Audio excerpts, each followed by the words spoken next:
Good. So, can we ask also colleagues to take their seats as we are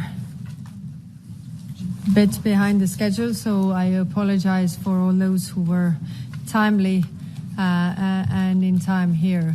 Dear Minister Sibiha, dear Andrei, dear Anita, dear Minister Anand, Commissioner Kos, dear Marta, Excellencies, thank you for being here.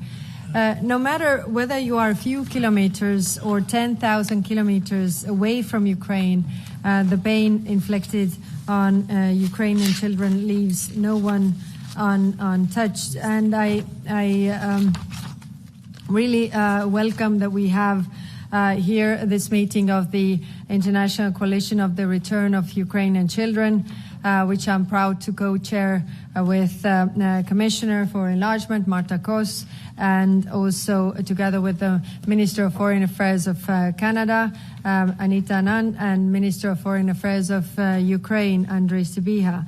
Addressing one of the most heinous crimes that Russia has committed since the beginning of the war of aggression against Ukraine remains as important as ever, and your presence today sends a strong signal on our determination to support Ukraine, making sure every child is returned. I ask all of you to watch a video address by President von der Leyen. Please, can we show the video? President Zelenskyy, dear Volodymyr. Prime Minister Carney, dear Mark, thank you for hosting this event together on an issue that is so dear to our hearts. Ministers, Excellencies, ladies and gentlemen, last year I met two Ukrainian heroes I will never forget. A young boy named Sasha and his grandmother, Lyudmila. Sasha was only 11 when Russian soldiers took him from his mother. They wanted to bring him to Russia, give him Russian parents, a Russian passport, a Russian life. But Sasha rebelled. With the help of his grandmother and the Ukrainian government, he managed to go back to free Ukraine. Today, Sasha shares his story with as many as he can, because he's still trying to find his mother, but also because he wants all Ukrainian children like him to get back to their homes. And when I met Sasha, I promised that we would do all we can to help. And this is why we decided to join forces with Ukraine and Canada and to invite all of you to Brussels today. Tens of thousands of boys and girls remain trapped in Russia, frightened and longing for their families and loved ones. Many have already been rescued, thanks to the efforts of the Ukrainian government, civil society, and all of you in the International Coalition for the Return of Ukrainian Children. But every child that is held captive is one too many. And we will not rest until every single one of them is reunited with their families.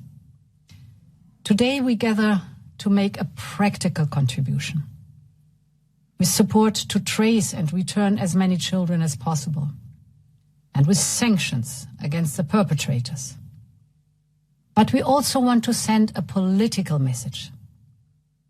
The return of each and every Ukrainian child taken by Russia must be a central point in any peace agreement.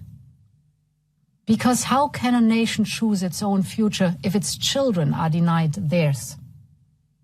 Their freedom is Ukraine's freedom. Their future is our future too. So thank you all for being here today, and let's bring them home. Thank you to President von der Leyen. And now I invite everyone to watch the video address by President Zelenskyy. Hopefully we can connect that soon. Dear Ursula, dear Mark, dear friends, I'm grateful to the EU and every country taking part in our coalition to bring back children who were abducted by Russia. It matters that we share a common purpose to investigate these abductions, to return the children and to help them rebuild normal lives with their families. This is not something abstract. Every case is the story of a real child and a real family. And by saving these children, we give a chance not only to them, we give a chance to our countries, so that the values that define our lives do not turn to dust. And this raises a fundamental question. How did it become possible for Russians to simply abduct tens of thousands of children, hide them, tear them away from their families, and then teach them to hate the very country they were abducted from? When a country becomes such an evil force, a force that does not stop even at destroying the lives of children, this cannot be treated as just a regional problem, something happening somewhere far away. If a country commits such crimes against children, it means it is capable of any crime. And that is exactly why this challenge requires a global response. Now we truly have a global coalition from Canada and Latin America, from the United States and Argentina to Europe and Japan. And today, Switzerland and Cyprus are joining our coalition. We now have almost 50 countries standing together in this coalition, and I am grateful for that. Almost every month we see results. Children come home, but many more still need to come home. We must clearly document where the children are, track the full chain of abduction and the cover-up of this crime, bring the children back and help them find themselves again and return to normal life. None of this is easy, but it is good that our Bring Kids Back UA initiative is working. It's good that you are active at the level of the European Commission, European institutions, international organizations, and the leadership of every country. And I'm especially grateful to the First Ladies who helped to secure the release of these children. All of this must continue. Please continue to support the specific practical work of Bring Kids Back UA, including through the Rapid Response Instrument and through project in tracking, reintegration and rehabilitation and strategic communications. This issue, the return of our abducted children, must stay at the top of the media and political agenda. And there must be sufficient resources for legal work. The International Criminal Court has issued arrest warrants for Putin and his accomplices in the abduction of children. This is a global case, and it must have global consequences. Everyone who commits crimes against children must truly feel that this is wrong.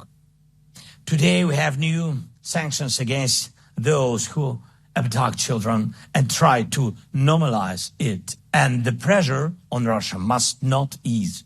Sanctions work, and the world has power. Please use it right. Thank you, dear leaders. Thank you to the Bring Kids Back UA team. And thank you to all journalists, civil society leaders, to everyone who helps protect lives. Slava Ukraini. Thank you to President Zelenskyy, and now I will deliver my own remarks. Yesterday was Mother's Day, and I had the discussion with my son, who is 14-year-old. So I was telling that there are 20,000 children who have been taken from their homes and deported. And he said to me, in my school there are 1,000 children. So that means 20 schools full of children. And that is a lot. Having one's child forcibly taken is the worst nightmare of any parent. Yet it is the lived reality for thousands of Ukrainian families. Russia claims to be carrying out humanitarian evacuations, but no Russian system exists to repatriate Ukrainian children. Once in Russian hands, in camps, military training facilities, in occupied Ukraine or elsewhere in Russia, Ukrainian children are instead subjected to indoctrination, their names are changed, their identities wiped. It is Russian government policy, approved by Putin himself, to erase the identity of Ukraine by using Ukrainian children. Let's not forget that in 2023, the International Criminal Court issued 2 arrest warrants for Vladimir Putin and Maria Lvova-Belova for the war crimes of unlawful deportation of children and the unlawful transfer of children from occupied areas of Ukraine to the Russian Federation. Our task, not only as politicians, but as human beings, is to prevent this from happening, to ensure every single Ukrainian child is returned home and has the support they need to recover. You, the members of the coalition, can do this in multiple ways. For example, you can support President Zelensky's Bring Kids Back initiative, which Andriy will say more about. Endorse Ukraine's tracing mechanism, which is helping to locate the children. Work to implement the UN resolution agreed in December, which the European Union co-sponsored. The aim is to increase the role of the UN in this process and make use of all the relevant bodies of the UN to locate and return Ukrainian children. You can also fund initiatives that help with the reintegration and rehabilitation of returning children in Ukraine, and also finance the work of Ukrainians' judicial authorities in building criminal cases, as well as civil society organizations that document deportations. The European Union is working on all of these areas. Since October last year alone, we have given €5 million for psychosocial support centers for war-affected children and families, €2 million for the care of returned children, €1.75 million for accountability efforts for crimes related to deportations. And of course, I will let Commissioner Kos add to this list in just a minute. The return of Ukrainian children must also be included in any eventual peace deal between Russia and Ukraine. And dear Excellencies, Russia can only run its horrific system of child deportation, indoctrination, and illegal adoption thanks to the network of people and companies. And the European Union has already sanctioned 103 such individuals and entities. But today I'm also happy to say that we extended these sanctions to 23 additional names. These include Russian officials, people working in camps as directors, at facilities where Ukrainian children are being held, organizations involved in the deportation, forced transfer, indoctrination, and militarized education of Ukrainian children, and organizations hosting or training children from Russian-occupied territories. For maximum effect, sanctions should be as widely applied as possible. So I call on you all to step up work on additional sanctions. We know who is responsible for these atrocities, and we have evidence, and we have to act on it. Behind the scenes, diplomatic efforts continue across the world to raise awareness for Russia's actions, and it is important that this coalition keeps on growing in size and prominence. I want to welcome our newest members, Cyprus and Switzerland. We should also use every opportunity to encourage more countries to join. Dear Andriy, the people of Ukraine have the weight of the world behind you, and together we will work together to bring your children home. Thank you.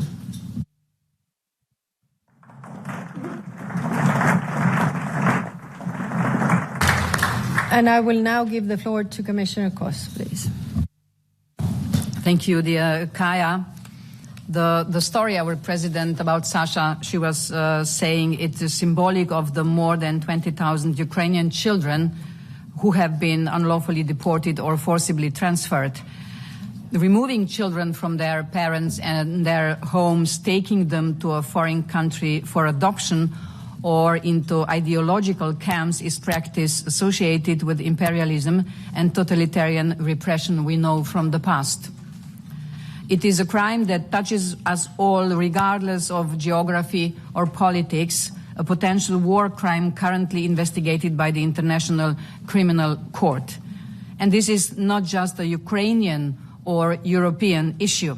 It is a crime which merits a stronger and collective international response. To get more children like Sasha back, we need to further strengthen verification and tracing mechanisms. A pilot tracing mechanism launched by Ukraine last September has already established the location of more than 1,300 of the 20,000 kidnapped children. We're happy to see this mechanism become permanent. I applaud all those who are helping to bring those children back. Each organized return demands careful planning and a tailor-made approach.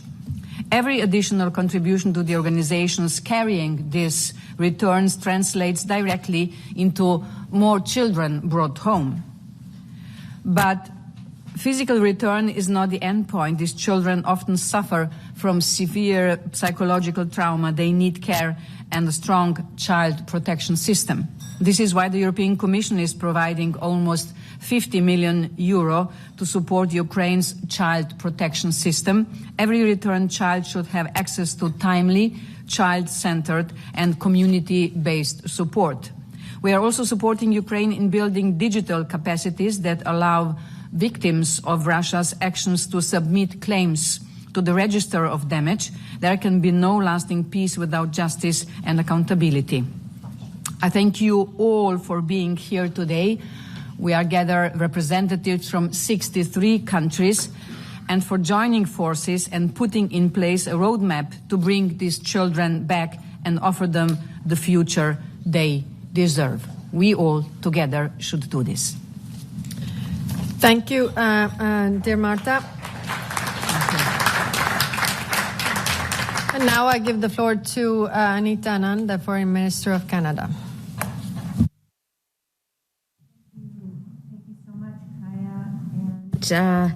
Good evening, everyone. I want to thank, obviously, Minister Sabiha and the Ukrainian people for their steadfast engagement on this issue, but on so many other issues. We are here for you, and we will stand with you in the long and the short term, as I've told you so many times before.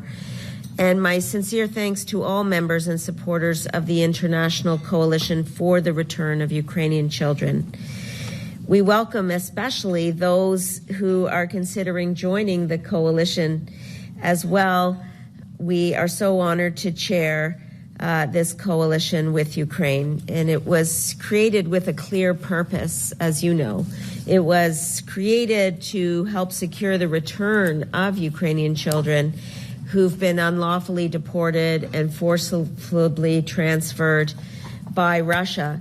And, you know, many of us in the room are mothers. We almost need to take a step, as Kaya did yesterday with her child, to say, how can we do more to help? It is not something that we're going to accomplish today. But as Andre said in the media avail we did earlier, it's the international pressure that will make a difference ultimately. And so, je voudrais exprimer mes certitudes, l'importance de l'effort continuel partout dans le monde et aussi ici à table. So the coalition, if we could just talk about the progress, has focused international attention on this issue. It has 49 members now, and since the last high-level meeting, Cyprus, Switzerland, Monaco, Panama, and the OSCE Parliamentary Assembly have joined. So this is good news. But the fact remains that out of 20,000 cases, only 2,100 children have been returned and only 150 this year. So the statistics need to improve. And we need to work together on new technologies, on tracing, on artificial intelligence, not only to identify Ukrainian children, but to bring them home and then to rehabilitate. And on that note, I'd like to focus on the three main pillars of Canada's approach. Returns. Ukraine and its partners have done significant work, but the pace needs to accelerate. Nous devons renforcer la capacité de l'Ukraine à identifier les enfants, confirmer où ils se trouvent et à faire avancer les dossiers individuels. And that is going to put more and more pressure on Russia the more and more those returns accelerate. Second is rehabilitation and reintegration. Of course, return is only one step in the child's recovery. If you think about the level of indoctrination and the fact that these children are being forced to learn the Russian language, to practice the religion and the culture of the Russian people, you will understand that psychological, educational, familial, and community-based support are going to be absolutely fundamental. We need to scale what works and support Ukrainian institutions and organizations working with affected children and families, and that's exactly what Canada will continue to do, dear Andre. Troisièmement, c'est la reddition de comptes. Ça, c'est les règles internationaux et aussi le droit international. And what we need to do is to ensure that there's accountability for the absolute travesty that is being committed every day when a Ukrainian child is taken from their family. And I'll say that Canada's support for Ukraine through all of this remains firm. Last week in Armenia, Prime Minister Carney and I met President Zelenskyy and Minister Sabiha at the European Political Community Summit.